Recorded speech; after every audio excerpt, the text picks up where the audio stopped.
Oke, halo Weni. Halo Kak. Oke, hari ini kita bahas gelombang. Soalnya dikit, jadi mungkin eh, kita nggak pas 2 jam ya mungkin ya. Nanti kita lihat aja. Soalnya kalau lihat materi gelombang kayaknya mudah ya. Yang agak sulit mungkin nanti di bunyi ya, yang di depan. Yang gelombang persamaan gelombangnya biasa-biasa aja kayaknya ya. Karena kalau tidak soal SBM juga mirip-mirip tiap tahunnya. Aduh,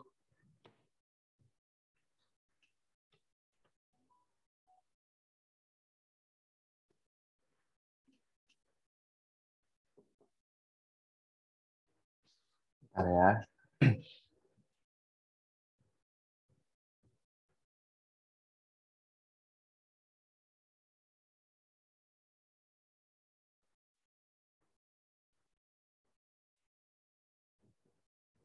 Ini drive-nya bisa diakses kan? Ada updatean kan ya? Iya, bisa Kak. Oke.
Oke, ini kakak ada bagikan layar, udah kelihatan ini? Kelihatan Kak. Oke, ya kita mulai dulu dari materi tentang gelombang. Di apa sih itu gelombang? Kita udah belajar tentang getaran ya. Jadi getaran itu kita pelajarinya di gerak harmonik sederhana. Jadi getaran itu kan gerakan yang bolak-balik ya di sekitar titik setimbang. Nah, gelombang itu adalah getaran yang merambat gitu. Jadi getarannya menjalar gitu ya. Jadi getaran itu bukan hanya naik turun di tempatnya aja sendiri. Ya memang betul. Ya betul, getaran itu dan gelombang itu setiap daerahnya atau setiap titiknya itu bergetar pada tempatnya sendiri. Jadi gelombang tuh ya paling terkenal gelombang transversal itu seperti ini ya. Kayak kita lihat tuh biasa kayak fungsi sinus. Nah, di setiap titik titik A ini kita titik A ini titik B, ini titik C. Titik A ini hanya bergerak bolak-balik, hanya bergetar. Hanya bergetarnya atas ke bawah gitu. B juga sama, atas ke bawah, atas ke bawah. C juga sama, atas ke bawah. Jadi tidak ada yang mengalir ya, tidak ada yang berpindah tepat. Jadi semua partikelnya bergetar pada tempatnya sendiri gitu. Itulah namanya gelombang. Jadi gelombang itu ya getaran yang merambat gitu. Jadi di sini bergetar, nanti sampingnya bergetar, getar terus sampai ya terbentuk seperti ini. Itu salah satu penampakan gelombang gitu ya. Kalau ini dinamakan sebagai gelombang transversal. Itu nanti lah ya, nanti kita bagi dulu dari awal ya. Ini nanti bingung. Nah kayak gitu gelombang. Jadi gelombang itu bisa dibilang sebagai betul sih getaran yang merambat. Jadi kayak mungkin gak ada definisi lain ya. Getaran yang merambat kayaknya udah paling cocok, getaran yang merambat gelombang. Ya, oke. Nah, jadi gelombang itu juga terbagi-bagi. Jadi berdasarkan amplitudonya, jadi dibagi ada 3 bagian ya. Jadi ada berdasarkan, pertama biasanya yang paling terkenal tuh dari SMP itu biasa berdasarkan mediumnya dulu. Berdasarkan medium, ini tahu nggak ada 2 tuh. Apa dengan apa? Mekanik sama elektromagnetik. Iya, kalau mekanik itu yang gimana? Butuh medium perambatan. Iya, butuh contohnya? Bunyi termasuk. Iya, oke bunyi ya boleh. Bunyi itu butuh mediumnya udara ya. Kalau nggak ada udara atau di ruang hampa, kita nggak bisa dengar suara karena dia nggak bisa merambat gitu karena nggak ada medium. Bunyi ya biasa gelombang pada tali, gelombang riak air kelihatan lah ya. Riak air itu yang kayak di bak mandi kita sentuh tangan kita tep, nah itu kan kayak ada bulut-bulutan gitu kan. Nah itu. Tapi dia nggak ya seolah-olah kita melihat dia menyebar, tapi dia nggak menyebar gitu. Jadi setiap partikel airnya cuma naik ke atas bawah gitu. Ini tampak dari samping. Nah, kalau bisa dibilang gelombang riak air tadi itu terlihat dari samping tuh yang seperti itu. Kelihatannya transversal gitu. Tapi kalau kita lihat dari atas tuh kan seperti ini. Kita sentuh di tengah nanti ada seperti ini kan. Nah, gitu, nanti makin melebar, makin melebar, makin melebar. Gitu. Itu kalau dari atas. Kalau dari sampingnya yang seperti ini. Itu transversal. Kalau elektromagnetik kebalikannya aja ya. Jadi tidak butuh medium untuk merambat. Contohnya apa ini? Cahaya, Kak. Ya, betul. Cahaya itu tidak memerlukan medium untuk merambat. Jadi eh, cahaya atau sinar dari matahari itu bisa sampai ke bumi gitu ya. Karena tanpa medium dia bisa merambat. Gitu. Makanya itu sedikit halangan kecepatan cahaya juga. Ya itu ada eksperimen ya, kakak juga belum begitu mengerti tentang cahaya ya. Tapi nanti kakak ada lebih lagi. Ya kebetulan semester 2 kita belajar listrik magnet cahaya. Harusnya urutannya seperti itu ya. Setelah gelombang baru listrik, baru magnet, baru cahaya. Karena cahaya itu harus dikenal ini sebagai partikel juga ya. Kayaknya ini belum. Itu semester 2 fisikanya. Ini udah belajar belum tentang itu? Yang gelombang elektromagnetik gitu ya, Kak? Bukan, yang fisika kuantum sudah belum? Belum. Nah, belum. Itu dipelajari ya. Soalnya UTBK keluar tuh. Eh, relativitas ada dan fisika kuantum. Itu penting fisika modern. Terus ada boleh pas liburan bolehlah di curi-curi start dulu gitu. Terus berdasarkan apa ya arah rambat dan arah getar gitu terbagi menjadi dua. Ini tahu apa aja? Transversal sama longitudinal. Ya kalau transversal itu yang gimana? Yang arah getarannya itu tegak lurus sama arah rambatan. Betul. Jadi kalau kita kasih eh, arah getar ke atas ke bawah kita tarik seperti ini itu kayaknya gimana ya? Kayak tali ya. Jadi kalau kita mau membuat gelombang pada tali ya kita geser ke atas ke bawah gitu kan. Nah, jadi nanti terbentuknya seperti ini. Gitu. Kalau yang longitudinal itu yang sejajar ya. Longitudinal. Itu yang sejajar. Jadi kalau kita dorong ke sana ya dia rambatnya juga ke sana. Contohnya kayak slinky atau per ya. Jadi kalau kita kasih ke depan, dia rembatnya juga ke depan gitu. Jadi ada rapatan, ada renggangan ya. Itu harus slinky atau per yang konstantannya kecil, yang nggak kaku, baru bisa kelihatan rapat renggangnya. Terus ini materi SMP nih kayaknya, ya. Tapi ingat-ingat juga lah ya. Terus satu lagi berdasarkan amplitudonya. Ada apa aja ini?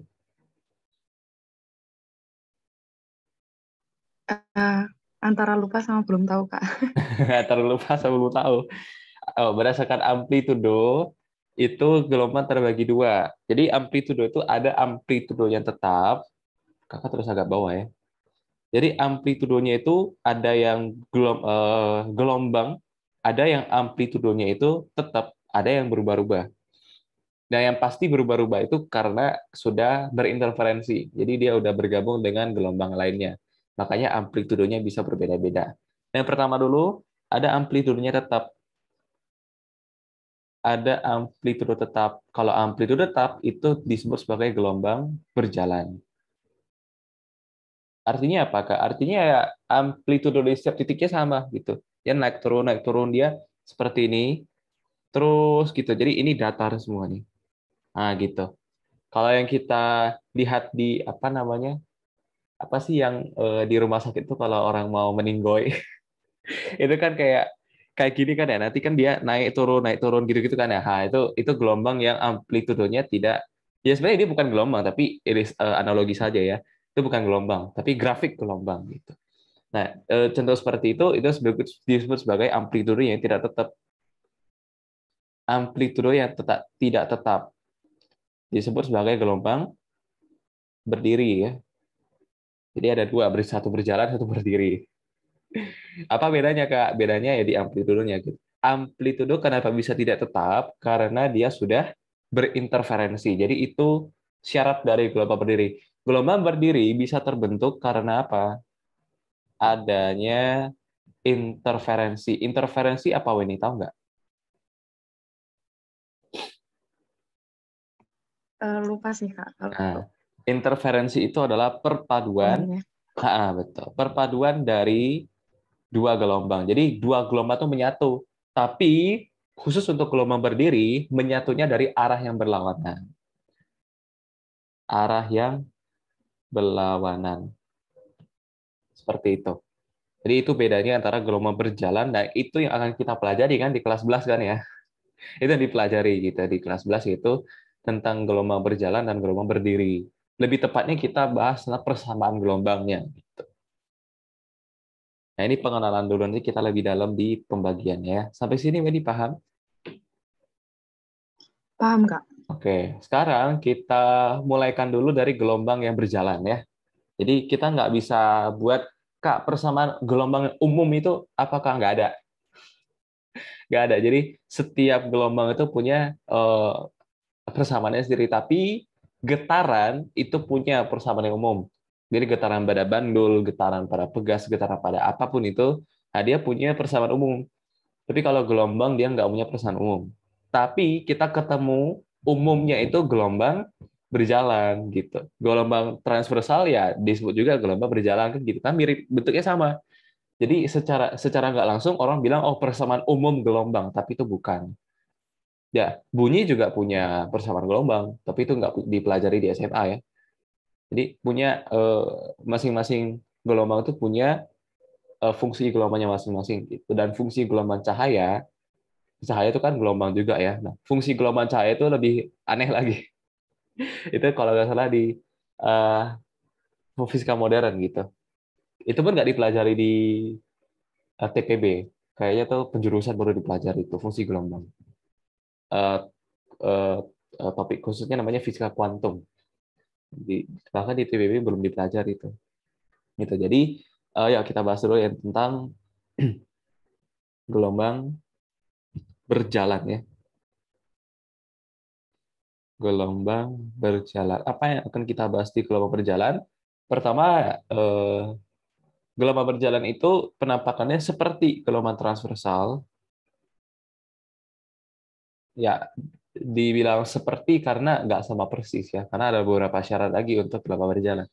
Nah, untuk gelombang berjalan karena grafiknya mengikuti mengikuti eh, apa namanya grafik sinus, maka sering disebut sebagai gelombang sinusoidal ya, atau rambatan sinusoidal. Biasa kalau getaran yang seperti ini disebut ya gitu, gelombang sinusoidal ya.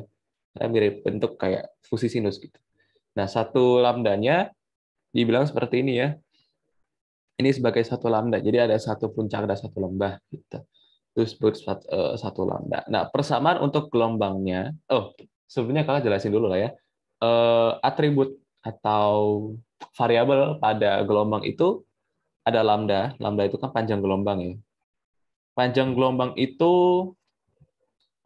bukan berarti panjang tali, beda ya. Panjang gelombang dengan panjang tali beda. Panjang gelombang itu yang dari sini diukur sampai situ. Kalau panjang tali itu ini kita lurusin gitu. Nah, itu juga ini juga satu lambda panjangnya, tapi itu bukan definisi dari satu lambda ya. Jadi bukan ditarik panjang itu satu lambda, bukan.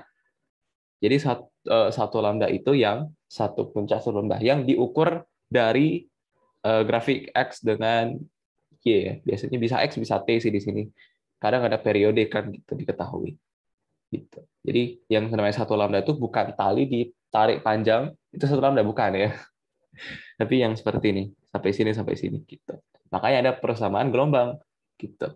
Terus frekuensi itu adalah banyak getaran dalam satu detik. Jadi satu detik itu dia ada berapa gelombang. Nah, kalau di gelombang itu ada berapa banyak gelombang dalam satu detik. Di gelombang per detik itu satunya hertz ya. Kalau periode kebalikan ya, dalam satu detik itu, dalam satu getaran itu terjadi dalam waktu berapa lama gitu. Satu getarannya berarti kebalikannya aja. Ini satunya detik. Jadi F itu seperti itu kayak di GHS ya. Apalagi ada kecepatan gelombang dengan hubungannya V F kali lambda. Dari mana sih Kak ini sebenarnya? Kakak lupa pembuktiannya dari mana, tapi ada. Sesimpel ini, V F kali lambda ada pembuktian. Kakak lupa. Dari mana ya? Kakak juga lupa gitu. Ada pembuktian di Halliday. Kakak lupa. Tapi at least dihafal aja ya. V F dikali lambda. Dia sama kayak SV kali T sebenarnya kan. Periode. V itu S per T, seperti itu kan F gitu. Bisa kayak gitu sih. Cuman tapi bukan pembuktian yang resmi ya ilegal ya. Tapi bisa dianggap seperti itu. Tapi ini pembuktiannya ada. Oke. Ya, persamaan gelombangnya untuk gelombang berjalan itu biasa paling umum adalah ada amplitudo dikalikan sinus kebiasaan kosinus. Kalau di hal ini itu kosinus ya. Padahal itu sama aja sebenarnya. A sin omega T min KX plus minus ya. Kalau di hal ini KX dulu baru omega T. Atau kakak itu balik. Kayaknya omega T dulu kalau di SMA ya. Kalau di hal ini itu terbalik dia. KX ke omega T. Kenapa Kak? Ya itu sama sebenarnya. Nggak ada bedanya. Mau dia KX yang jadi positif, negatif, atau omega T yang positif, negatif, ya sama. Perhitungannya juga sama. Makanya ada beberapa buku di SMA yang menuliskan gini kan, plus minus omega T plus minus KX. Karena apa? Dibalik-balik juga sama nanti. Jadi manapun betul. Tapi kita pakai yang di SMA aja supaya nggak bingung. Ya tapi kalau UTBK nanti keluar, ini jangan bingung loh Kak. Ini kok omega T, kok KX dulu baru omega T itu sama sebenarnya. Mau dibalik-balik kayak manapun sama gitu. Gitu ya. Ya, Y itu simpangan. Simpangan itu berarti posisi dari jarak ya, jarak dari titik setimbang. Titik setimbang di sini ya, ke titik itu. Jadi misalkan simpangannya di sini. Nah, berarti posisinya di sini. Jadi simpangan itu bukan X ya. Ingat, ini jangan disamain. Simpangan itu beda dengan X. X itu posisi. Posisi di sumbu X gitu. Kalau simpangan itu posisi tapi di sumbu Y-nya. Nah, itu harus dibedakan. Makanya Y itu fungsi dari T dan fungsi dari X. Di sini kan ada fungsi sinus kan. Dalamnya apa? Bergantung pada T, waktu, dan maka tadi di sini ada X, ada T. Itu biasa sumbu datarnya itu kalau nggak X ya T. Dan dua-duanya. Dia bergantung pada dua-duanya. Kalau nggak T dengan X. Satu lagi ada plus minus apa? Apa namanya? Theta ya. Ini dibaca apa? Pi ya, PHI kalau nggak salah ya. Itu biasa di buku tulis itu, pi. Bukan theta ya. Gitu. Apalagi, ada namanya istilahnya fase. Nah itu yang baru dipelajari di SMA ya, ada namanya fase. Tapi sebelum itu ada dulu yang namanya sudut fase. Jadi ini di dalam fungsi sinus ini itu ditambahkan sebagai sudut fase yaitu theta. Jadi theta itu adalah omega T plus minus KX plus Pi. Pi, ya ada hanya. Nah, kalau fase itu yang apa, Kak? Kalau sudut fase berarti kan ada dua pi ya kan, ada radiannya gitu kan ya. Nah, betul. Satunya radian. Jadi coba kita munculkan dua pi-nya dulu. Kita tahu omega itu kan 2 pi per periode. Bilangan gelombang itu 2 pi per lambda ya. Nah, jadi kalau kita keluarin 2 pi-nya, jadinya apa? 2 pi dikali T per T plus minus X per lambda tambah pi per ya ini tetap jadi suatu sudut ya, gitu. Suatu sudut yang dalamnya derajat radian. Nah, yang di dalam ini lagi itu namanya sebagai sudut fase. Itu dibacanya kakak lupa apa? Ini tahu nggak itu dibaca apa? Nggak tahu, Kak. Oke, nanti kita cari bareng-bareng ya. Itu nggak tahu kakak baca apa, tapi itu kakak bacanya fase aja ya. Itu disebut sebagai fase. Jadi kita tulis ulang, fasenya itu adalah T per T plus minus K per X ditambah, ini sebenarnya nggak wajib sih, cuma ditambahin aja supaya umum gitu ya. Karena kalau di gambar ini, oke lah, simpangan awalnya, sudut awalnya nol gitu. Berarti nanti pi-nya jadi nol kan. Tapi kalau dia kayak gini, itu sebenarnya matematika juga fisika. Jadi gelombang itu sebenarnya dari sinus juga. Kalau dipelajari trigonometri udah mantep, pasti udah bisa tuh. Nah, gitu. Awalnya kalau kita punya fungsi kan sebenarnya dari sini kan. Tapi kalau dia udah bergeser seperti ini berarti bergeser ke kanan ya gitu ya. Sejauh berapa? Nah, nanti kita cari. Misalkan sejauh pi tadi. Nah, jadi persamaannya baru kayak gini. Kayak ada dia udah digeser. Apalagi beda fase ya. Oke. Kalau ada fase, ada perbedaan fase. Beda fase atau delta fase itu adalah delta x per lambda ya. Biasa ditulis delta x per lambda atau eh, pi bukan pi. Fase 2 kurang fase 1 sama dengan x2 min x1 per lambda. Nah, itu untuk beda fase. Jadi fase itu sebenarnya apa sih, Kak? Fase itu juga posisi sama sama seperti X. Bedanya apa, Kak? Bedanya itu yang sudah dikonversi ke dalam sudut. Jadi mau dia theta, mau dia fase nggak ada satuan ya. Cuma fase itu hanya menandakan posisi yang sudah diubah ke radian. Jadi sebenarnya kalau kita, kayak ini pernah lihat ya, kalau gelombang itu, ini kan gelombangnya dalam 2 dimensi ya. Kalau kita ubah di koordinat polar, koordinat kutub, itu dia bergeraknya melingkar gitu. Dia bergeraknya melingkar sebenarnya. Kayak gimana ya? Kayak pembuktian pembuktian trigonometri itu yang dia melingkar, tapi ada nanti analoginya kayak gini juga gitu. Pernah lihat nggak ini? Yang ada pasornya itu ya, Kak? Ya betul, ada fasornya. Ya, Iya, gitulah. iya, iya. Gitu. Nah, jadi gelombang itu bukan, ya kenyataannya betul, kalau yang secara nyata kita lihat itu kan 2 dimensi. Tapi kalau dia udah dibuat ke sumbu yang kayak gitu, dia ada derajatnya. Makanya muncul ya variabel seperti ini, pi. Sebenarnya itu juga posisi gitu, tapi posisinya dari ya posisinya di sini gitu. Posisi saat dia melingkar. Gitu. Itu aja sih sebenarnya. Tadi kita latihan soal, kakak ada buat soalnya tadi. Oke, itu untuk gelombang berjalan. Kayaknya nggak ada lagi. Kalau ditanya V ya diturunin aja ya. Tapi turunannya parsial. Karena dia ada makanya nggak ada kecepatan gelombang kalau di SMA. Persamaan kecepatan gelombang masih belum ada. Kenapa? Karena dituruninnya terhadap dua variabel. Tapi bisa sih kalau mau dipelajari gampang ini. Turunan parsial gampang-gampang aja. Dia kayak kayak apa ya? Kayak turunan biasa, cuman yang lainnya dianggap sebagai konstanta gitu. Nah, untuk mencari V itu berarti do itu turunan parsial. Do Y do T ya, kalau kita mau turunkan Y ke V berarti turunannya terhadap waktu kan gitu, bukan terhadap X. Tapi di sini kan ada dua fungsi. Ingat tadi kalau bilang ada dua fungsi. Ada fungsi T, ada fungsi X. Dia bergantung pada dua itu kan sinusnya kan. Nah, kalau kita mau turunin terhadap T berarti K-nya dianggap sebagai konstanta. Jadi A dikali turunan dari sin apa? Cos, ya kan? Kita tulis lagi cos omega T plus minus Kx plus Pi. Terus diturunin dari dalamnya. Nah, dalamnya itu yang diturunin terhadap apa? Terhadap T juga. Jadi X-nya dianggap konstanta. Jadi turunan dari omega T plus minus Kx plus Pi itu ya tinggal omega. Mirip, Kak. Iya, mirip. Tapi harus pakai konsep turunan parsial. Jadi A-nya juga sama nih.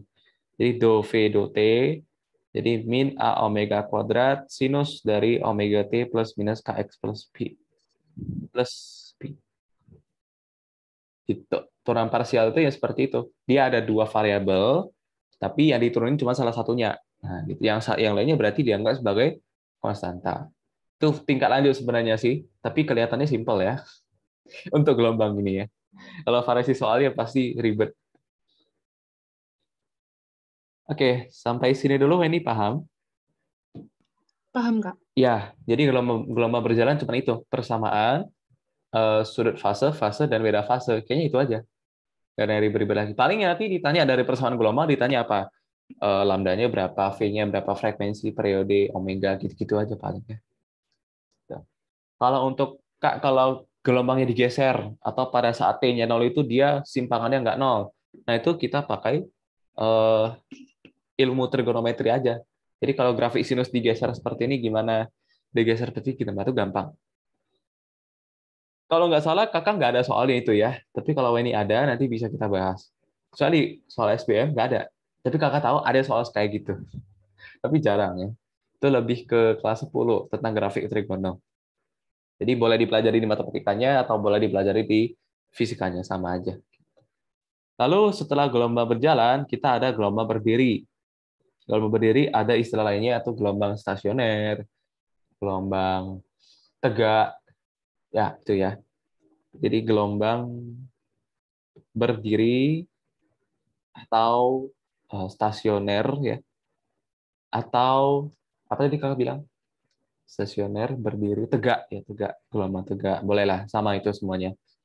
Nah, yang di sini apa yang kita pelajari, nah ingat dulu, sebelum, kakak juga lupa ya, sebelum masuk ke gelombang berdiri, kita harus tahu dulu tentang prinsip superposisi dan interferensi gelombang. Jadi kakak masuk ke, gimana ya, di samping bisa nggak? Oh, nggak bisa, jadi nggak apa-apa lah. Jadi kita harus tahu dulu tentang prinsip superposisi gelombang. Tahu nggak Wen ini apa? Kayak yang penjumlahan itu bukan sih? Ya, betul. Jadi sebenarnya gelombang berpindah itu sebenarnya bukan sekedar berpindah, tapi penjumlahan dari gelombang-gelombang tersebut. Jadi sebenarnya kita memandang gelombang itu bukan sebagai satu gelombang sebenarnya. Jadi gini, gimana kata-katanya ya? Kita memandang gelombang itu bukan hanya satu gelombang. Jadi kalau misalkan awalnya gini, misalkan dia merambat ke kanan, dalam waktu sekian, dia kan udah berpindah kan ya. Nah, berarti yang kita lihat itu sebenarnya bukan ada dua, kalau di grafik ya, secara teoretik ya.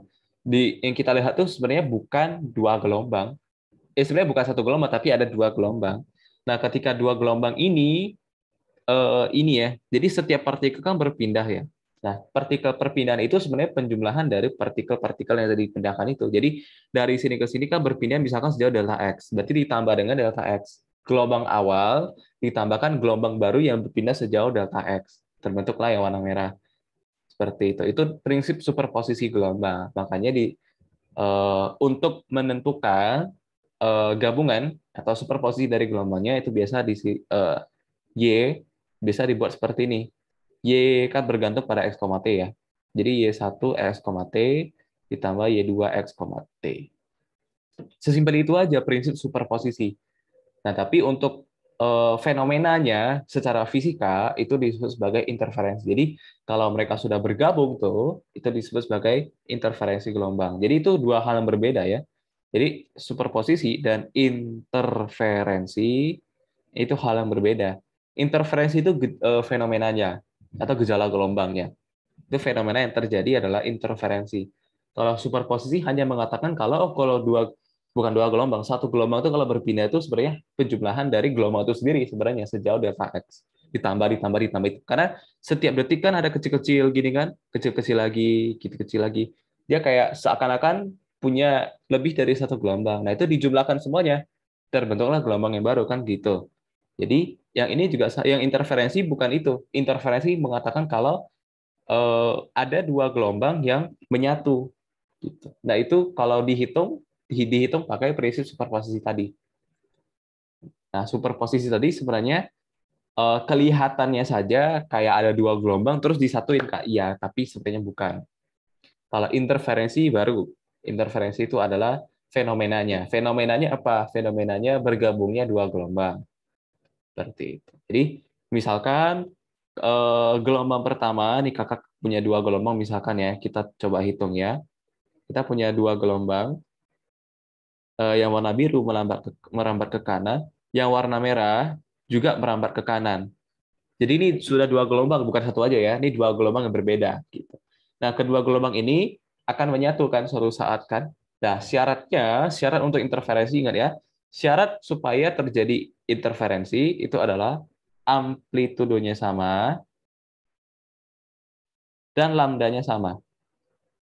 Kak, frekuensinya gimana Kak? Frekuensinya kalau lambda sama, biasanya kecepatan sama, biasanya cepat rambatnya sama. Biasanya kata kuncinya biasa di sini V-nya sama ya. Jadi kalau ini wajib. Biasanya di buku-buku tulis cepat rambatnya sama.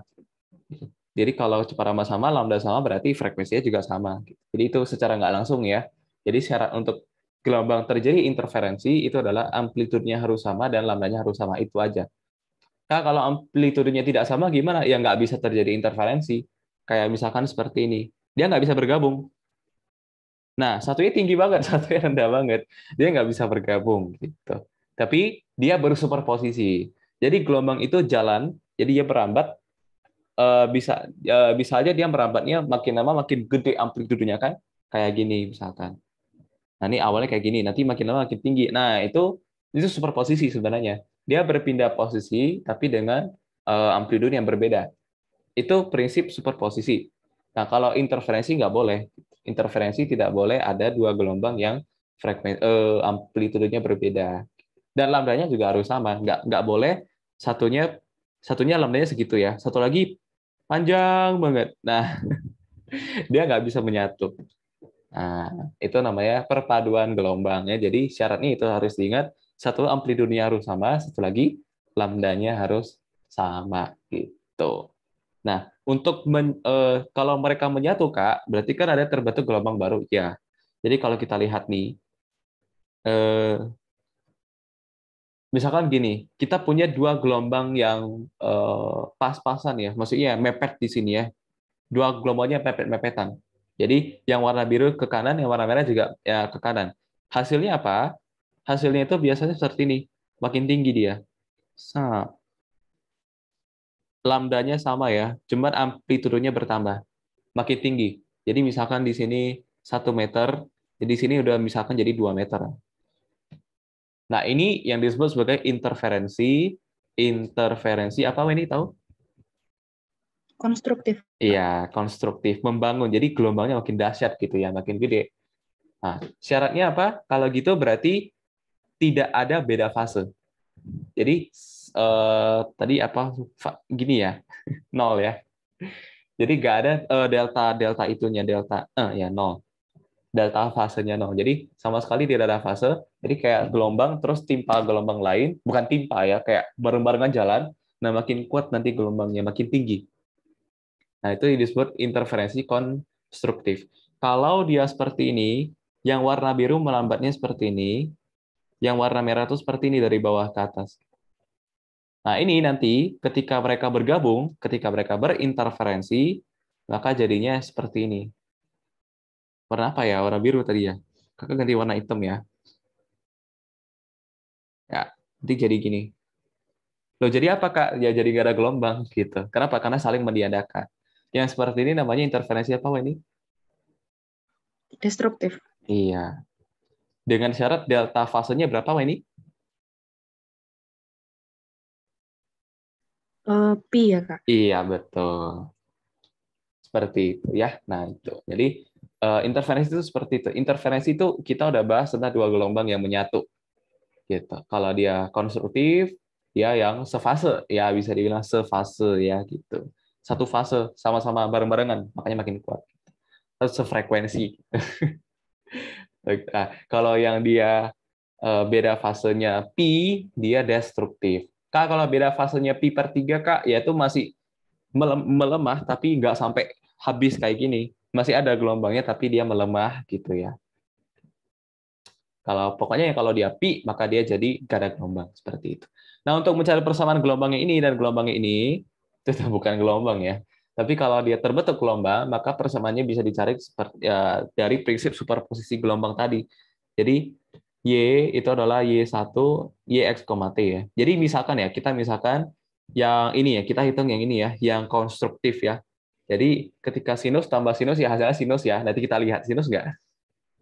Kalau ini misalkan yang warna biru, persamaannya adalah A sin omega T. Kalau merambat ke kanan, tandanya negatif atau positif ini?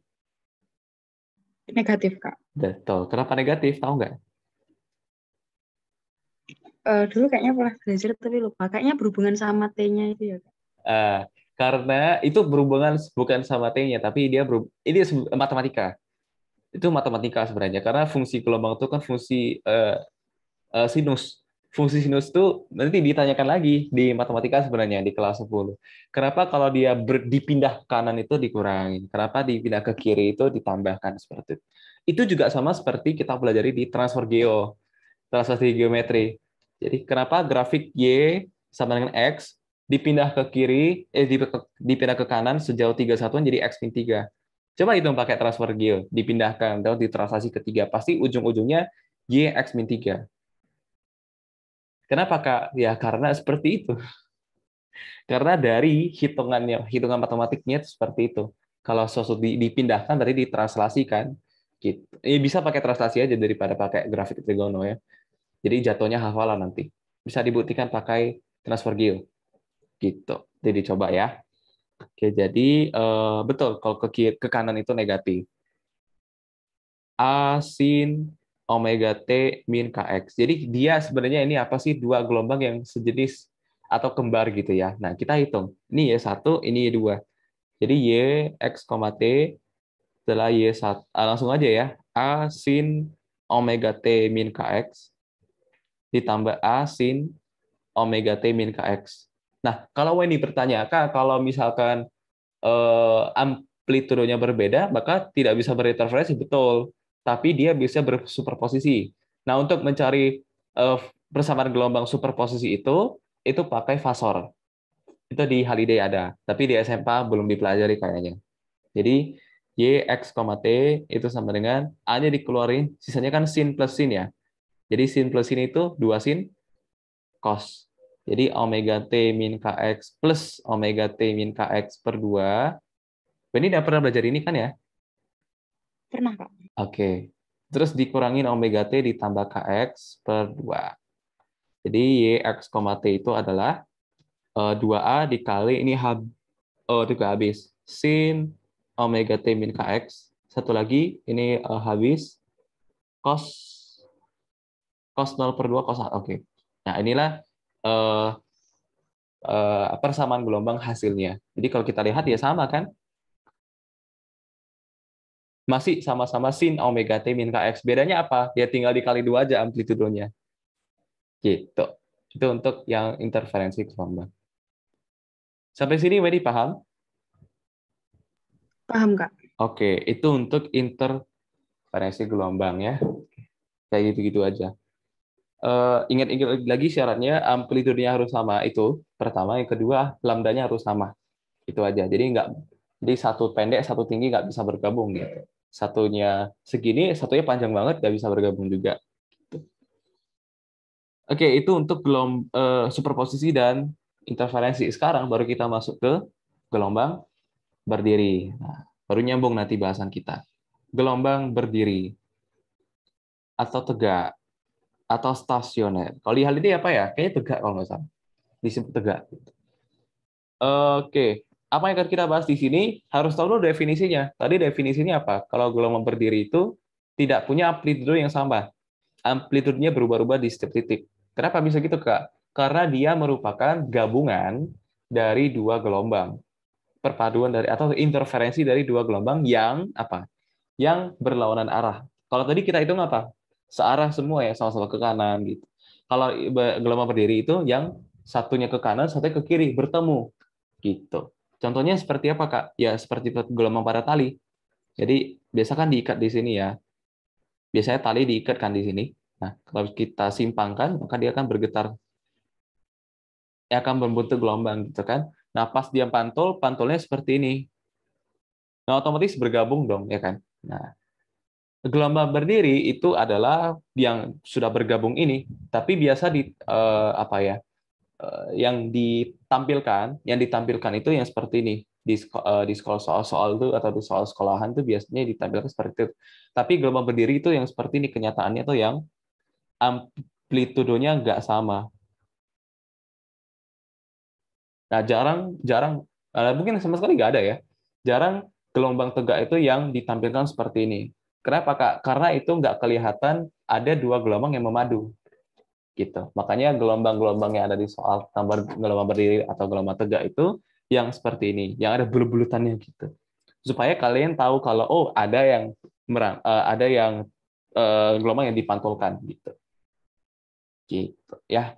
Terus kalau gelombang berdiri ada istilah-istilah lain lagi baru biasa ini apa nih perut. Nah, itu simpul ya. Simpul. Yang ini namanya perut gitu.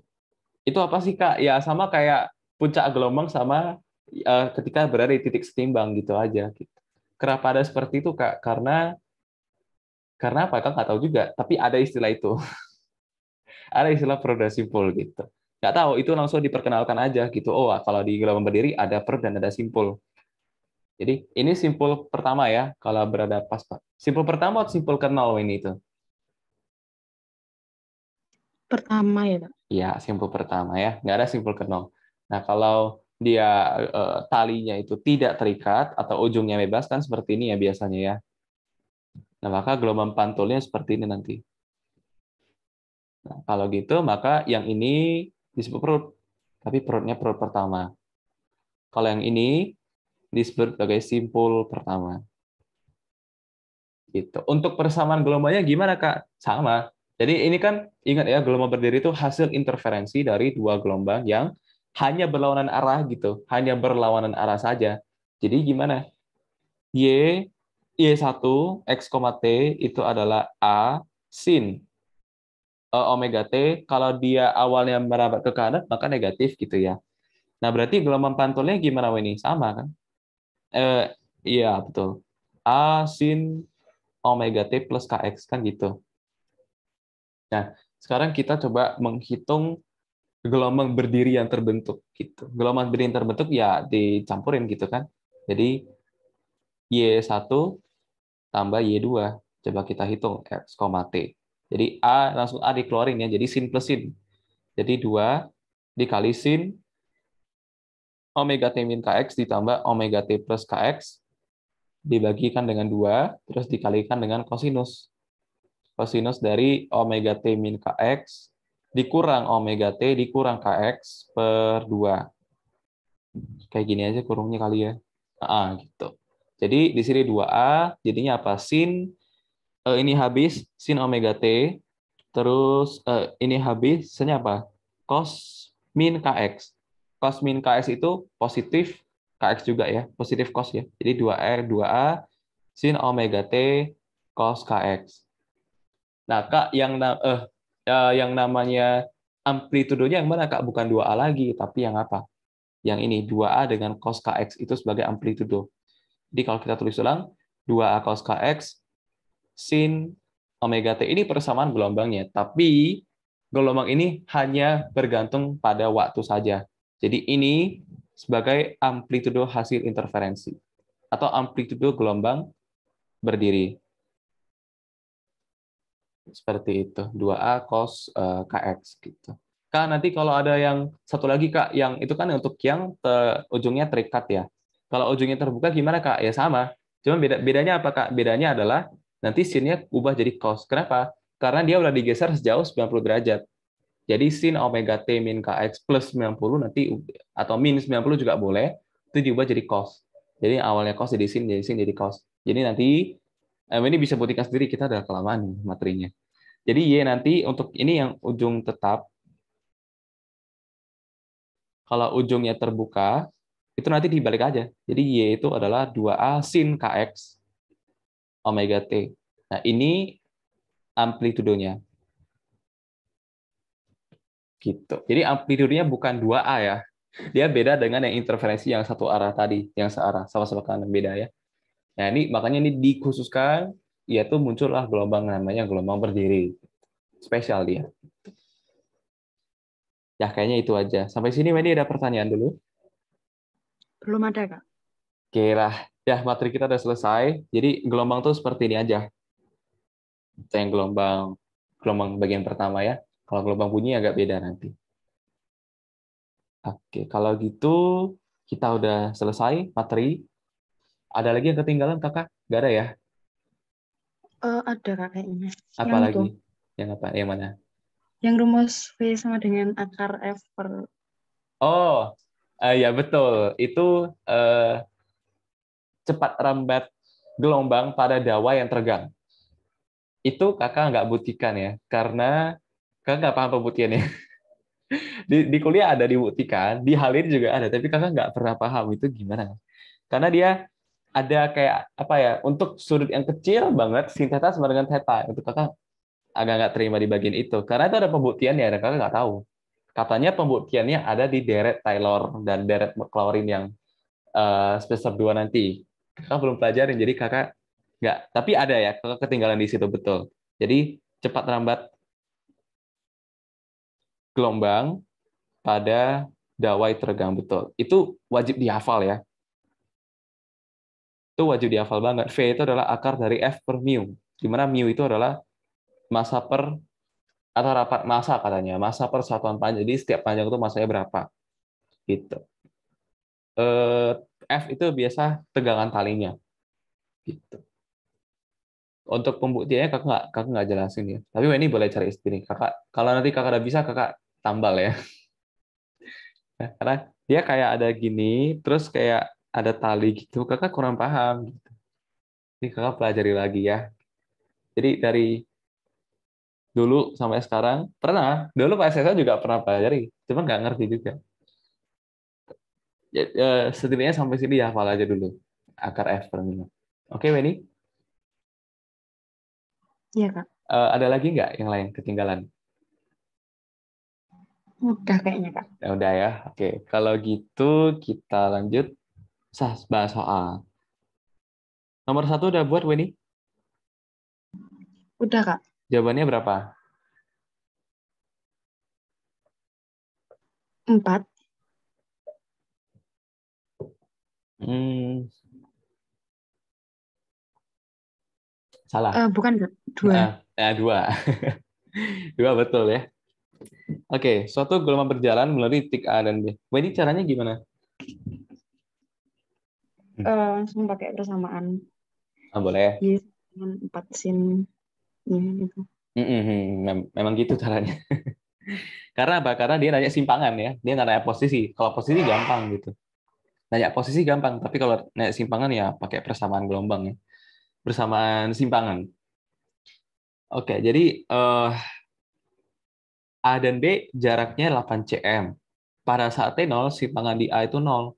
Berarti saat di A, kakak zoom sedikit ya. Pada saat di T-nya 0, ini T berarti ya. Nah, ini Y. Nah, pada saat T-nya 0, maka ada di sini titik A-nya. Simpangannya 0 gitu. Nah, jika panjang gelombang 12, amplitudenya 4, maka oke, kalau kita gambarin, nah, berarti dari sini sampai sini itu 6 cm ya. Ini 6 cm, tingginya atau amplitudenya adalah 4 cm. Simpangan maksimum ya, simpangan terjauh amplitudo. Nah, katanya 8 cm. A dengan B bedanya 8 cm. Berarti 8 cm kira-kira di sini 2/3 dari gelombang ya. Jadi kira-kira ini titik B, kira-kira aja ya. Ini yang A di sini awalnya, ini saat T-nya 0 gitu. Nah, pada saat si A itu berada pada fase 3 pi per 2, 3 pi per 2 kira-kira di mana nih? Di sini ya. Ini pi, 1 setengah lambda itu pi, 1 lambda 2 pi kan? Nah, jadi 3 per 2 pi kira-kira di sini. Nah, A di sini. A di sini nih. Berarti B udah sampai mana? Udah sampai mana-mana dia ya. Dia curi start duluan dia. Nah, kalau bedanya berarti berapa? Beda 8 cm lagi. 8 cm berarti kira-kira di mana ya? Atau berapa lambda nih? Satu lambda dikit. Satu dari sini, satu lambda dikit. Kira-kira di sini ya. Nah, gitu. Kalau dikira-kirain nggak bisa karena jawabannya deket-deket semua ya. Nah, ini di B. Nah, ini simpangannya berapa sih? Jadi kalau kita tarik ke sumbu Y, nah itu di Y berapa sih? Gitu. Deket-deket 2, 2 akar 2, 2 akar 3, 3. Tapi belum, nggak, bukan 4 ya. Mereka kan bilang tadi kalau 4 salah. Karena 4 pas di puncaknya, tapi bukan misalnya ya. Caranya gimana? Ya bisa pakai persamaan gelombang, karena diketahui tadi fase titik A kan. Pada saat itu, kita harus cari apa? Coba kita cari dulu. Y itu adalah asin. Nah, kalau itu kan fase. Bisa langsung kita anggap sin 3 pi per 2 enggak? Jadi kita dapat posisi Y.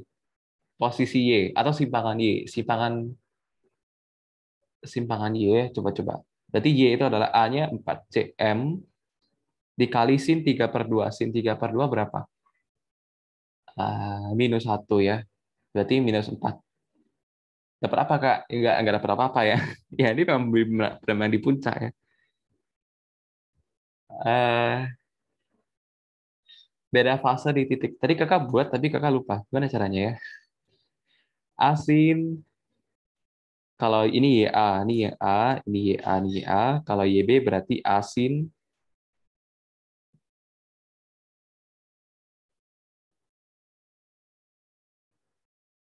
Sebentar ya, kok Kakak bingung ya? Caranya gimana ya, Weni?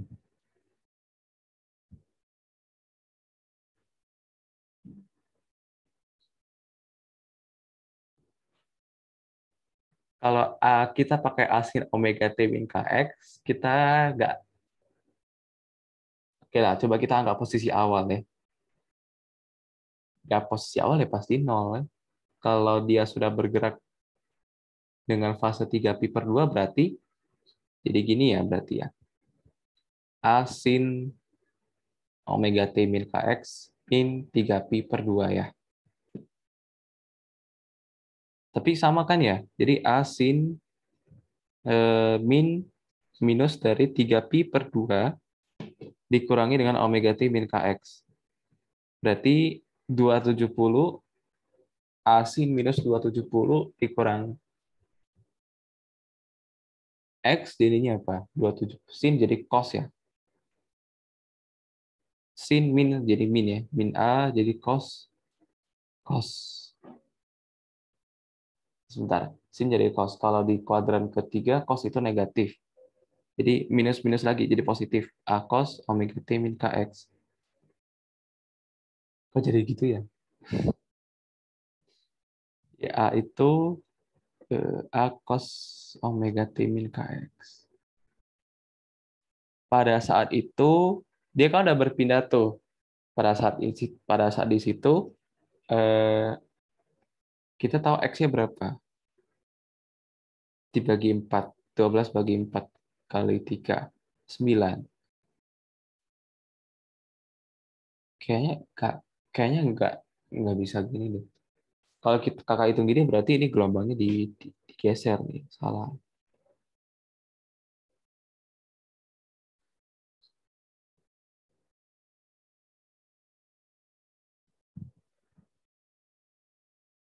Cari apa ya? Kakak lupa. Cari apa tadi ya? YB atau kita pakai beda fase ya? Tapi kita harus tahu dulu fase di B berapa. Kalau beda fasenya berarti berapa? Kalau awalnya A berada di 0, kalau B berada di pada 8 cm. Berarti beda fasenya berapa? Caranya pakai apa? Beda fase itu adalah delta X per lambda. Berarti 8 cm per 12 cm. Jadi 2/3. Ya betul, bedanya 2/3. Tapi beda fase berarti fase B dikurang fase A. Fase B-nya nggak tahu, tapi fase A-nya kita tahu. 3/2. Saat dia di 3/2 ya. 2/3. Jadi fase B-nya adalah oke, 2/3 ditambah 3pi/2. Kalau fase B-nya segitu, maka simpangannya berapa? Cara convert-nya apa? Ya, YB ya. YB asin fase B. Jadi YB itu adalah A-nya 4 cm dikali sin ini 3pi/2 ditambah 2/3. Oh iya Kak, Gimana? itu 2pi/3-nya nggak dikalikan 2pi dulu gitu.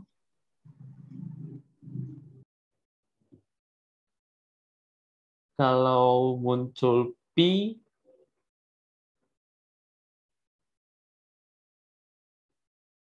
bentar ini rumusnya betul atau enggak? Fase itu apa tadi?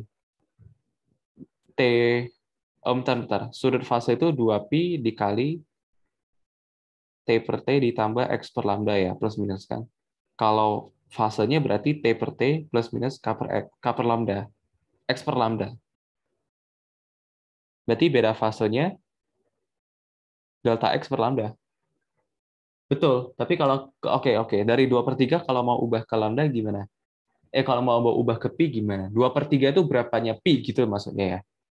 Kalau 2 per, ya, ini berapa pi gitu. Kalau 2pi itu 12 cm, maka 2/3 itu berapa gitu ya? Atau 8pi lah, gini aja ya kayaknya. Ini berapa? Jadi ini X. Jadi X-nya berapa? Eh, Coret 3, coret 2, 4/3 pi, betul? Betul nggak ini? Iya, Kak, sama. Oke, berarti ini 4/3 pi. Berarti supaya muncul pi gimana? Kali 2 pi per 2 pi gitu. 2/3. 2/3 dikalikan sama 2pi. Langsung kali 2 pi. Iya, soalnya saya mikirnya kayak segitu terus dikalikan 360 derajat gitu, Kak. Jadi sama aja kayak dikalikan 2pi. Oke. Ya, enggak. Jadi kayak gini juga boleh ya, sama lah ya berarti ya. Oke. Nanti ini 4/3 pi. Ini juga 4/3 pi. Kalau dijumlahin berapa? 11/6 pi ya. 8 tambah 14/6 ya. 8 tambah 9 17/6 pi. Nah, berarti ya kalau dijumlahin jadi sin 17/6 pi. Itu sama dengan berapa sih? Berapa pi itu? 2 pi. 2 pi ditambah 5/6 pi ya. Ya kan? Jadi 4 cm dikali sin 360 tambah, ya tetap ulang ya. Sin 2 pi plus itu tetap jadi sin 5/6 pi. Sin 5/6 pi berapa? 30. Sin 150. Setengah akar 3. Jadi 2 akar 3 jawabannya. Kakak salah di mana? Jawabannya A. Kakak tahu jawabannya A, tapi kok jadi salah ya? Sin 150 kan, Kak? Bukannya Ha, setengah ya, Kak? sin 150. Sin 120 berapa? Oh, sin 60. Sin 60, sin 120. Ya betul, setengah ya. Mohon maaf. Udah kakak ngeheng hari ini. Oke lah, jawabannya A, betul. Nah, ini caranya gini juga, Kak? Iya, Kak. Oke, berarti mainnya di fase ya. Oke. Eh, maaf ya, kakak lelet hari ini. Ayolah kita lanjut. Soal nomor 2. Nomor 2 ini dapat Dapat, Kak. jawabannya apa? 1, 2, 3, 4 benar. Oh, semuanya. Coba kita lihat ya. Sebuah gelombang punya persamaan sekian-sekian. Pernyataan yang benar adalah frekuensi. Ini kan masih sin pi. Jadi sebenarnya gini kan, 0,2 sin 50 pi t ditambah pi x. Berarti ini kan omega ya. Jadi omega kan 2 pi, datanya dari frekuensi. Ini nggak diketahui t-nya dalam apa, tapi anggaplah dalam detik. Jadi F itu adalah 25 Hz ya. Berarti ini betul. Frekuensinya betul. Terus ditanya panjang gelombang. Dari sini nanti bisa dapat, ini kan K, ini omega, ini K. Jadi K-nya adalah pi, 2 pi per lambda itu adalah pi, maka lambdanya 2 meter. Betul. Jadi kalau dari V, cepat lambatnya F kali lambda. 25 Hz dikali 2 meter jadi 50 meter per detik. Apalagi? Dua titik yang berjarak 50 meter sefase. Ini benar-benar. Sefase artinya apa? Perulangan ya. Berperiodik kan ya. Jadi kita cari lambdanya 2 meter. Jadi 2 meter, 4 meter sefase, 6 meter sefase, 8 meter, 10 sefase. Nanti sampai 50 meter juga sefase. Atau kelipatan dari lambda, bisa dibilang seperti itu ya.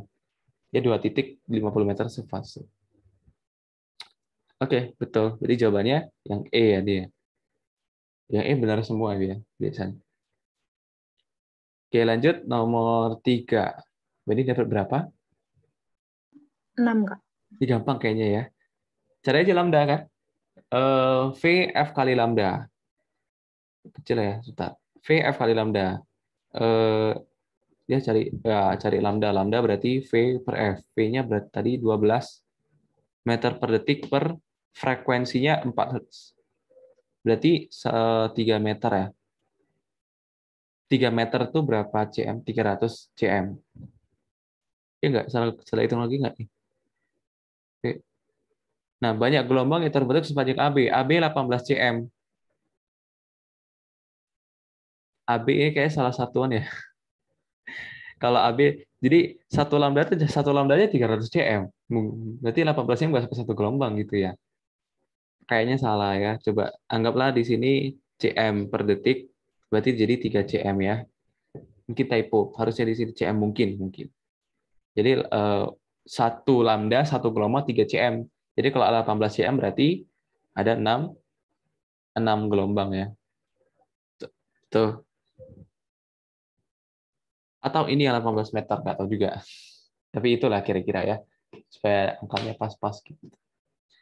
Oke, kita lanjut soal nomor 4. Nomor 4, berapa ini jawabannya? 16, Kak. 16. Gelombang stasioner dapat terjadi karena, oke. Titik simpul ke 10. Ujung bebas nih katanya ya. Ujung bebas berarti seperempat. Lambda dulu pertama. Simpul ke 10. Waduh.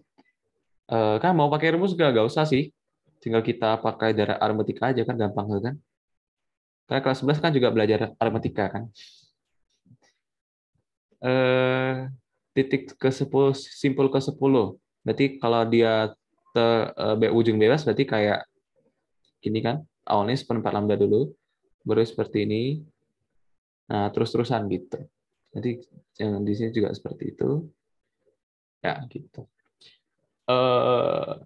Simpul, berarti ini simpul pertama. Simpul pertama, ini simpul kedua. Ini simpul ketiga, dan seterusnya. Kalau simpul ke-10 berjarak 1,52 meter dari ujung bebas.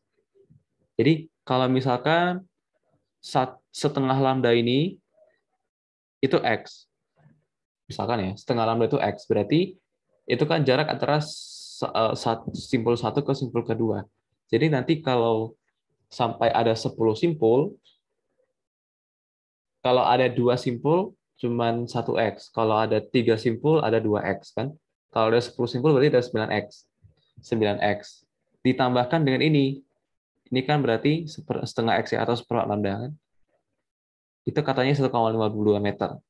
Jadi 19 per 2X itu 1,52 meter. Maka X-nya berapa? Itu pas nggak angkanya? 1,52 dibagi 19.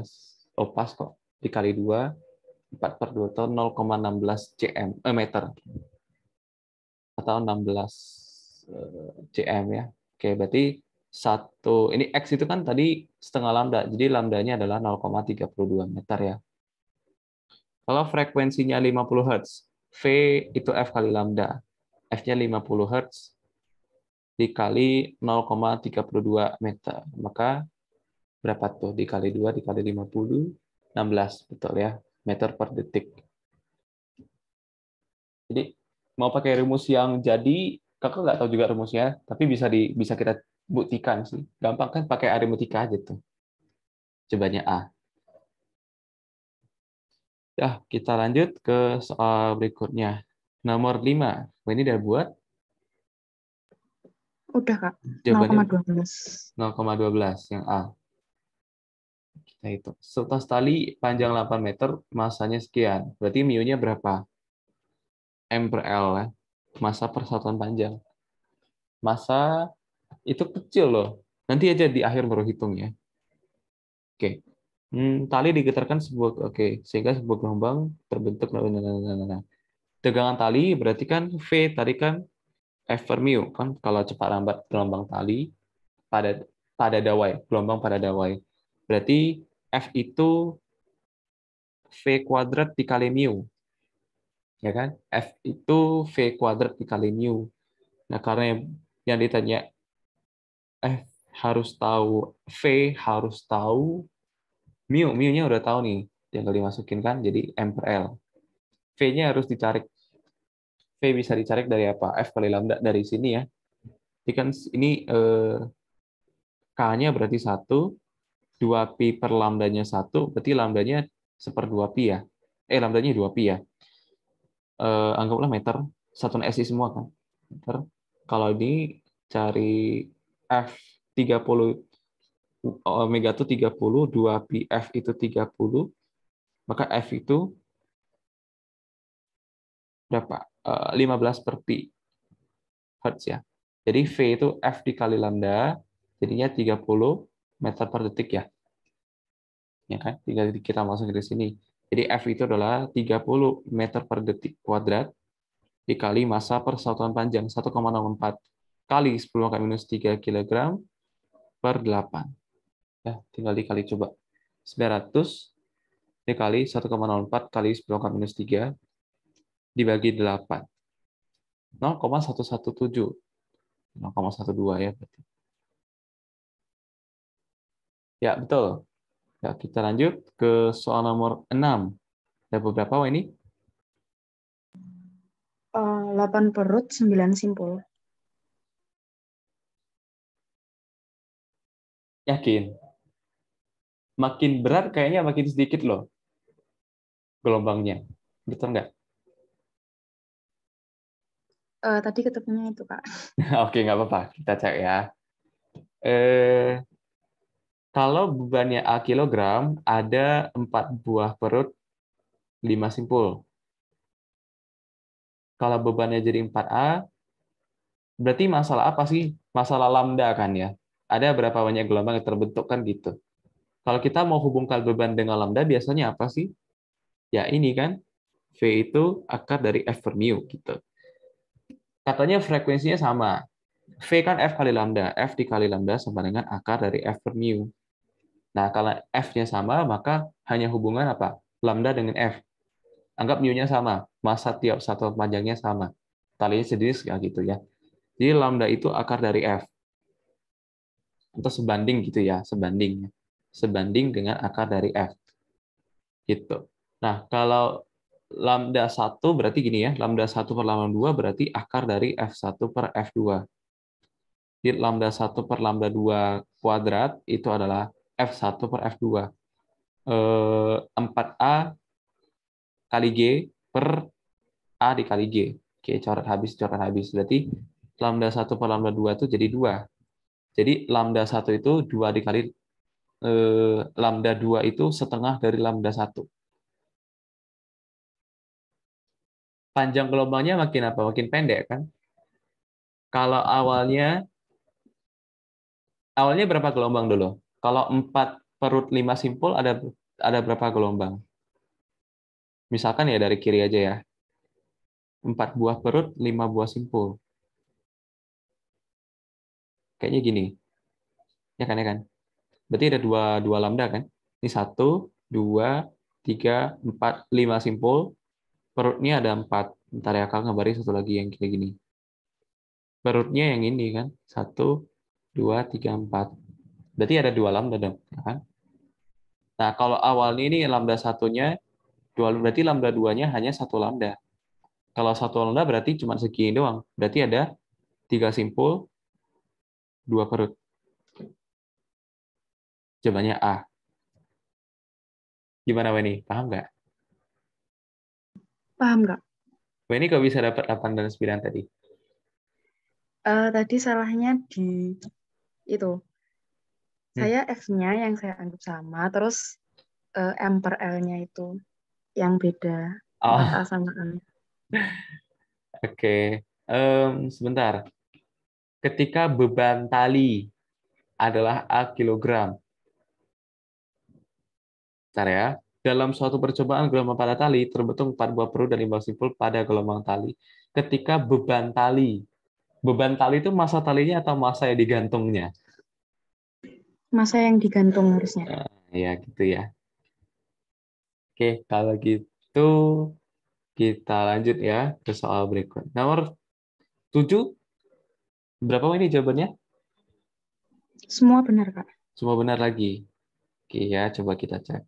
Sebuah tali digetarkan pada frekuensi 5 Hz, menghasilkan gelombang amplitudenya 20 cm dan kelajuannya sekian. Manakah pernyataan yang benar? Frekuensi angular itu apa sih? Omega ya. Omega itu apa? 2πf. 2pi dikali f. Jadi 2 kali 5, 10. 10pi. Jadi 31,4 betul ya. Frekuensinya 5 ya. Terus panjang gelombangnya Vf kali lambda. Berarti lambdanya adalah V per F. 20 per 5. Jadi 4. Betul ya. Kalau ketiga, persamaan angka gelombang dulu lah, gampang kan? Angka gelombang tuh K itu 2pi per lambda.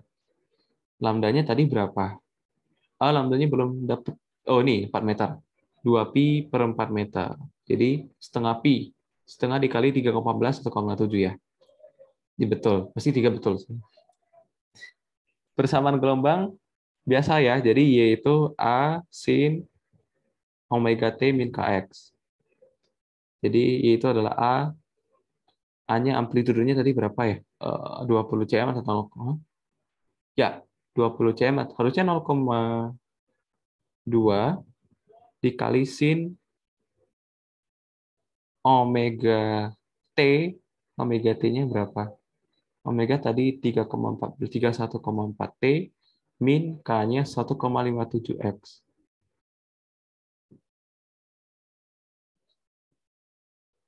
Oh, dia mau keluarin 2pi. Hmm, coba. Berarti ini gimana ya? 0,2 kali sin, ini kan berarti 10 pi ya. 10 pi T dikurang setengah pi X. Kalau kita keluarin 2T gimana? 2pi gimana? 2pi dikali 5T min seperempat X. Betul, 0,25 X. Cuman bedanya di sini ya. 0,12 amplitudenya. Harusnya 0,2. Kakak yang typo. Ya, ya. Oh, ya. Tadi kakak ada kasih tahu juga mau dia KX omega T, mau dia omega T KX sama ya. Jadi ini sama nih sebenarnya. Ya, betul. Jawabannya semua benar yang E berarti ya. Ayo kita lanjut soal nomor 8. Kalau ini dapat berapa apa ini jawabannya? 2 lambda, Kak. Iya, gampang ya ini ya. ABC segaris. Oke. D dan E juga segaris. Simpangan di titik A sama dengan 0,5 dari amplitudo. Amplitudenya misalkan 1. Berarti dari titik A itu dari simpangannya berarti di sini kan. Ini setengah. Kalau sampai titik E, minus karena di bawah ya. Berapa kali panjang gelombang jarak C, jarak titik C dari A? Beda, berarti dari A tarik aja ke C. Jadi ini satu gelombang itu yang seperti ini. Ya kan? Jadi dari sini ke sini, aduh, saya ketekan mulu sebentar ya. Nah, ini satu lambda. Terus sisanya dari A, dari itu ke C lagi, satu lambda lagi ya. Ya, jadi totalnya ada 2 lambda. Betul. Ya, kita lanjut soal berikutnya. Gampang ya soalnya ya. Soal SBM gampang-gampang kalau gelombang. Oke, nomor 9. Nomor 9 berapa? Oh, ini jawabannya? Belum nyoba, Kak. Oh, oke. Mau nyoba dulu? Ya. Oke.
Yang E bukan, Kak? Ya, betul. Gampang aja. Yang kayak tadi kita bahas tuh kan di materi. Jadi kalau dia gelombang, ingat, gelombang apa namanya, stasioner, gelombang tegak, gelombang berdiri, itu sama. Yang merambat ke kanan dan yang pantul itu sama. Jadi nggak ada bedanya, karena dia berinterferensi. Ingat ya, interferensi terjadi karena apa?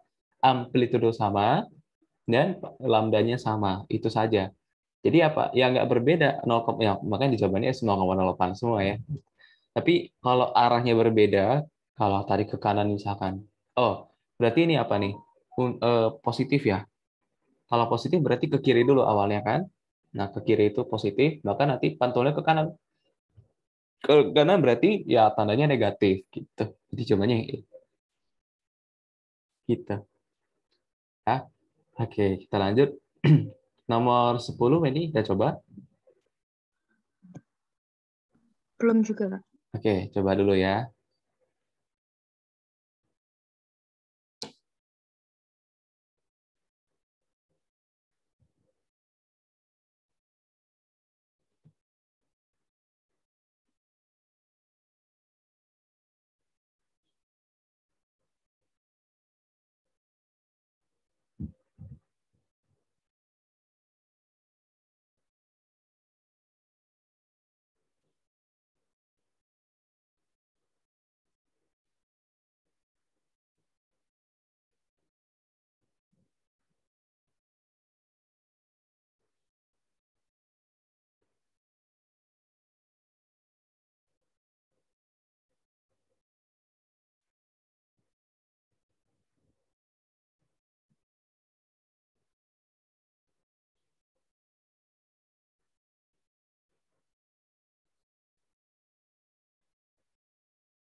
Itu yang C bukan, Kak?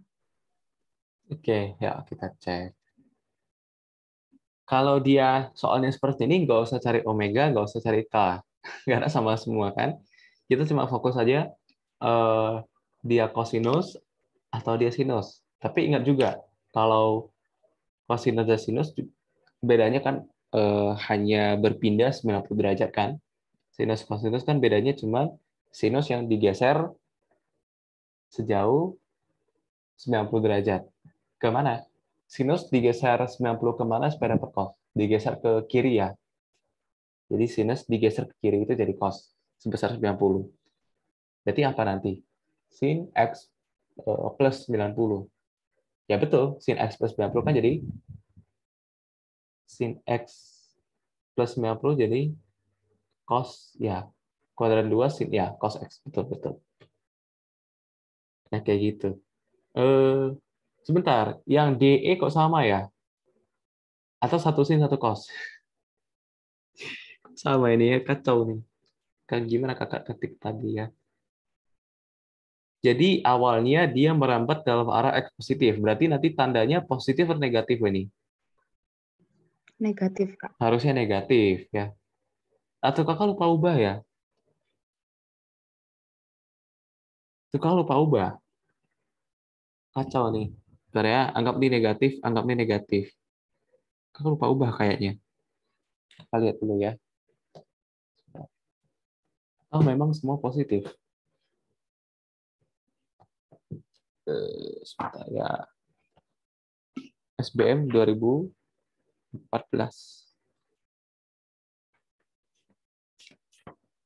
Nomor berapa sih? Iya, betul.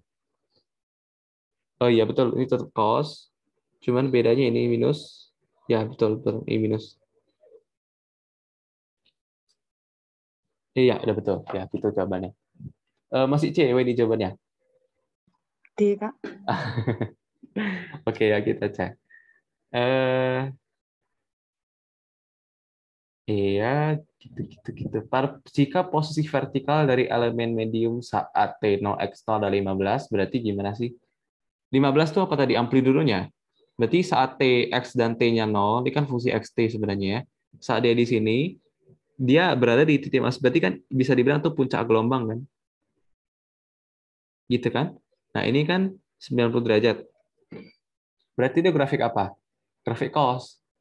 Ya udah berarti ini sama dengan Y A cos omega T min KX gitu aja. Selesai. Jadi jawabannya D betul. Atau KX min omega T sama ya gitu. Di balik-balik juga sama. Dia sama dengan A cos KX min omega T. Kalau dia kita mau buat ke pi per 2 gimana? Berarti A sin pi per 2 dikurang omega T min KX kan? Jadi A sin, A cos sinus 20 min jadi cos cos omega T min, oh sama ya. Oke, betul-betul berarti. Atau kalau kita mau arrange lagi supaya pi per 2 di belakang berarti apa? Kx min omega T plus pi per 2.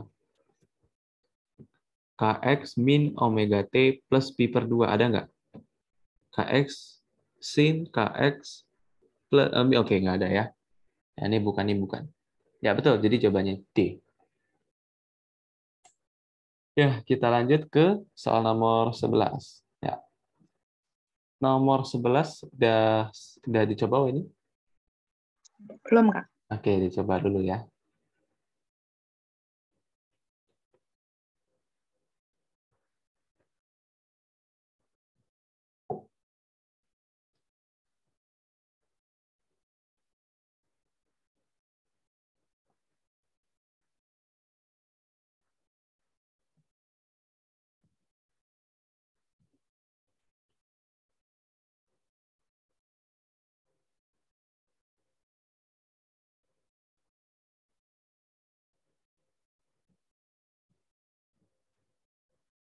Itu semua benar ya, Kak?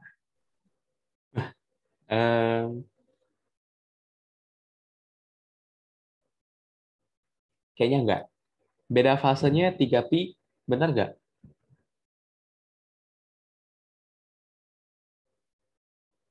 Salah. Kalau dia satunya pi, satunya 4 pi, bukan berarti langsung beda fasenya 3 pi loh. Ya. Coba kalau satu ragu, coba kita cek 3 gitu. Kalau 3, interferensi saling melemahkan atau menguatkan?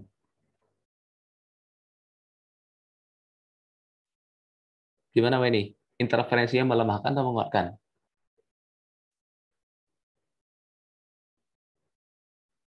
Oh, bentar, saya cek lagi aja, Kak. Nah, coba. Ingat-ingat tadi, syarat interferensi apa? Nah, itu intinya.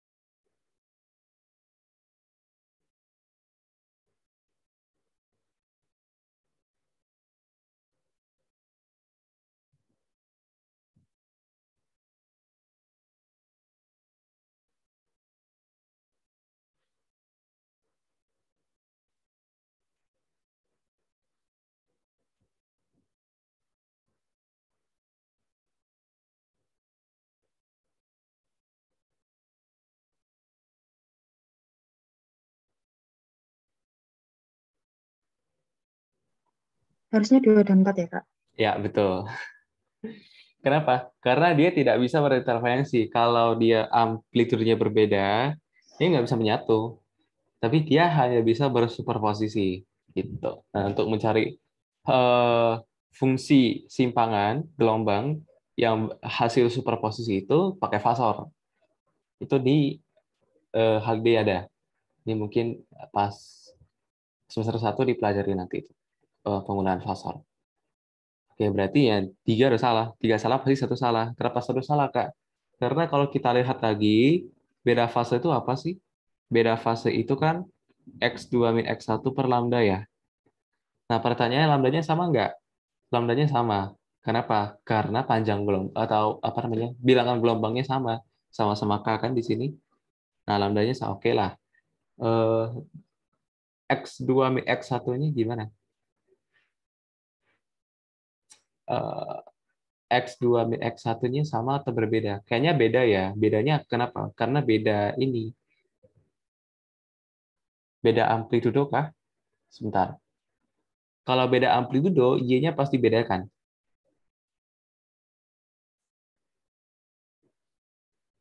Beda fasenya 3pi. Salah. Karena mungkin karena amplitudo ya. Jadi nggak bisa kita hitung. Karena di saat T-nya 1,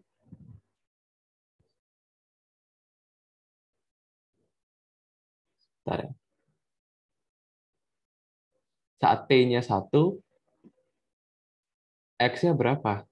Saat T-nya 1, X-nya berapa? Tapi kan lambdanya sama. Harusnya, sebentar ya. Harusnya beda fase 3pi. Coba dicek waktu 0,0 aja, Kak. Boleh, ha. Kalau, oh iya betul juga. Tapi kalau cek waktu 0,0, nanti KX-nya hilang dong. Ini kita mau cek X kan. Coba ya. Tapi nanti dari gambarnya bukannya kelihatan ya, Kak? Maksudnya gimana? Dari gambarnya kelihatan. Kalau saya cek dari gambarnya, beda fasenya tuh pi per 2. Tapi nggak tahu. Cek gambarnya gimana ini? Itu mulainya mulainya yang gelombang pertama sama kedua itu beda gitu, Kak. Yang gelombang pertama waktu amplitudonya, kalau yang gelombang kedua dari titik setimbang gitu. Enggak, ini cek gambar gelombangnya dari mana? Eh, di titik 0,0 itu terus saya gambar. Di titik. Oh, di gambar. Oh, paham, paham. Kalau pikir kamu pakai software manual ya. Oke, coba. Kalau digambar ya berarti ya. Kalau T-nya 0, kalau T-nya 0 berarti cos pi min sekian. Cos pi min sekian jadi apa? Maksudnya T-nya 0,0 atau T-nya X-nya sama-sama 0? T sama X sama 0, Kak. Oh, berarti cos pi berapa? Minus 1. Jadi Y1-nya minus 5 gitu ya. Posisi awalnya minus 5. Gitu kah? Kalau minus 5 berarti kan pas di puncak berarti ya. Y1-nya berarti awalnya pas di puncak ya. Kalau kalau Y2-nya kalau 0,0 gimana? Cos 4pi juga minus 1. Enggak. Cos 2, cos 0, 1, 7. Satunya 5, satunya 7. Minus 5 berarti dia di bawah. Satunya di atas. Cos 4 pi bukannya 0 ya, Kak? Cos 0, 1 kan? Betul nggak? Cos 4 pi itu 0. Cos, sebentar. Cos 4pi itu 0. Cos 720 kan? Cos sebentar ya. Cos pi tambah 3pi gitulah ya. Nah, cos pi tambah 3pi. Bingung juga nanti. Cos pi tambah jadi eh, min cos 3pi. Min cos pi tambah 2pi. Demi paham ya. Jadi harus gini, kalau nggak paham. Baru selesai cos 2pi. Cos 2pi berapa ini? 0, Kak. Hah? Cos 2pi kan sama dengan cos 0, bukan ya? Satu kan? Coba kakak pakai Casio. Kakak gue bingung. Cos 2pi Satu. satu. Iya, satu. Satu ya. Jadi cos 4pi berapa? Satu juga? Iya, Iya, Kak. satu ya. Oke, oke. Jadi gimana? Sefase dong kalau gitu. Beda dong, Kak, harusnya. Bukannya Kalau beda ya, Kak? sebentar, kalau dia, hah? nanti 5-nya turun. Kan dia geraknya ke kiri ya, ke kanan ya. Kalau cos berarti dia turun. Tapi kan lambdanya sama kan, masalah amplitudenya aja. Yang 7 tuh agak ke atas gitu maksudnya ya. Yang 5 aja pindah agak ke bawah, nih -5 nih. Ini 7. Ini turun, turun melebihi 5. Misalkan di sini 7 ya. Turun sampai situ. Kalau 5 kan cuma segini doang. Sefasa nggak tuh? Tapi kalau saya mikirnya itu yang satu di minus pi per 2, yang satu di plus pi per 2, jadinya kayak beda fasenya mungkin nggak nggak nggak sefase gitu loh Kak. Awalnya pi per 2, satu lagi min pi per 2 gitu. Iya. Eh, tapi kita hitung tadi kan gini kan, betul nggak? Kalau dia di pi per 2, berarti dimulai dari mana item ya? Mulai dari sini ya maksudnya. Gini ya Weni. Satunya lagi dari sini.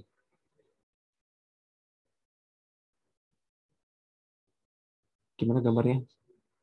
Eh, enggak, dia kan kosinus ya.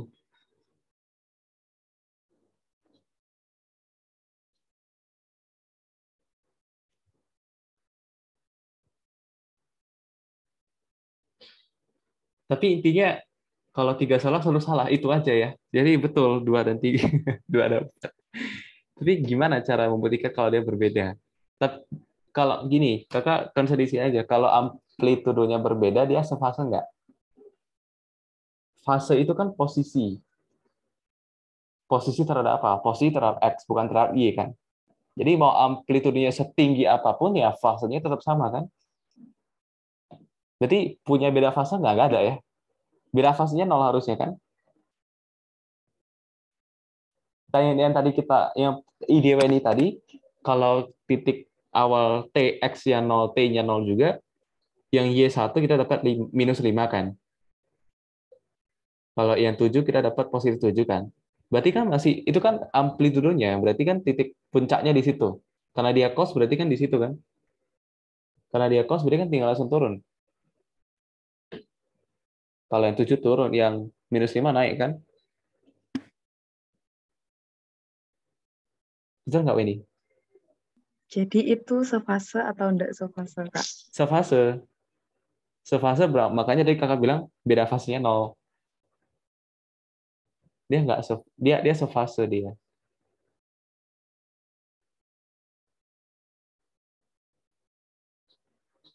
Gue ini mikirnya gimana sih? Kakak belum paham.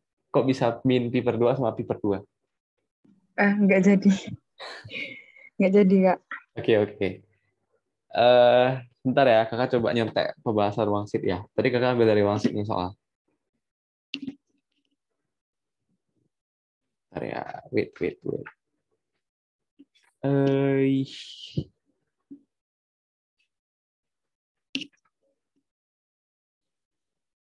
2017 ya.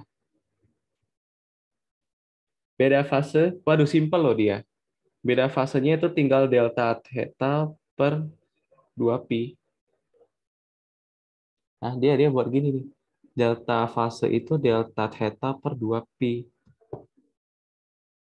Jadi delta theta-nya berapa? Theta itu sudut fasenya pi sama 4pi ya. 3pi per 2pi. Jadi beda fasenya 1,5. Masih beda fase sih. Coba kita gambar grafik ya. Coba ya. Kalau kita gambarin grafik di GeoGebra bisa nggak ya?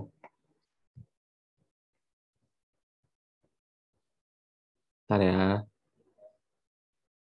Oke, tadi apa? Y sama dengan apa ini? 7 cos. 7 cos. Benar.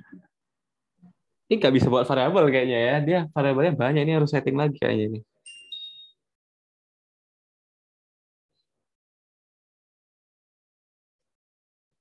Oke, sebentar ya. Gimana settingnya ya? Lama nanti jadinya nih. Nanti kakak cek ya. Ini kakak cek aja grafik. Atau ini mau cek juga boleh. Nanti kita Iya, cek Kak. bareng. Nah, kalau harus ada grafik aslinya nih. Oke ya, nomor 11 ya. Nanti kita yang nomor poin satunya. Tapi jawabannya udah pasti yang 2 dan 4-nya. Ya, kita lanjut. Nomor terakhir. Mau coba dulu ini? Atau langsung bahas? Saya coba dulu, Kak. Oke, boleh.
Yang C ya, Kak?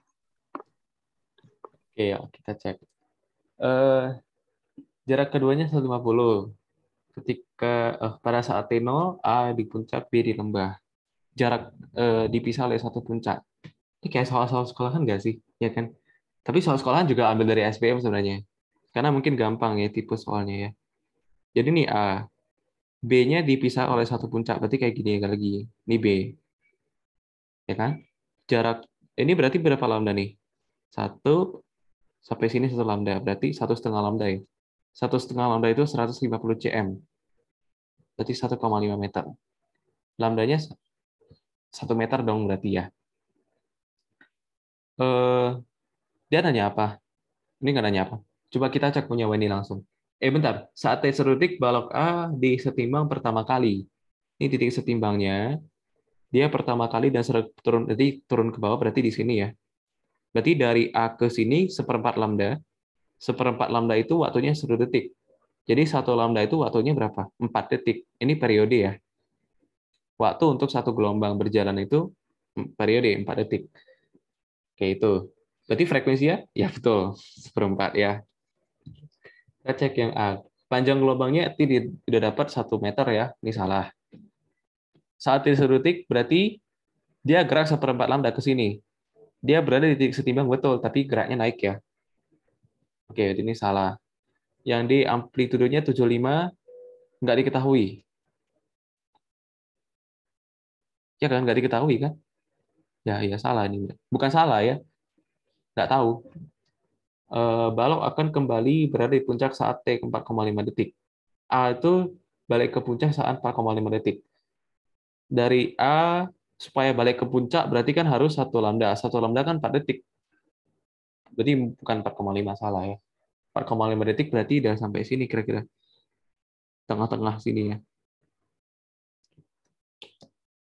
Ya, Weni, kayaknya kita udah selesai hari ini. Gimana? Udah paham? Ada pertanyaan?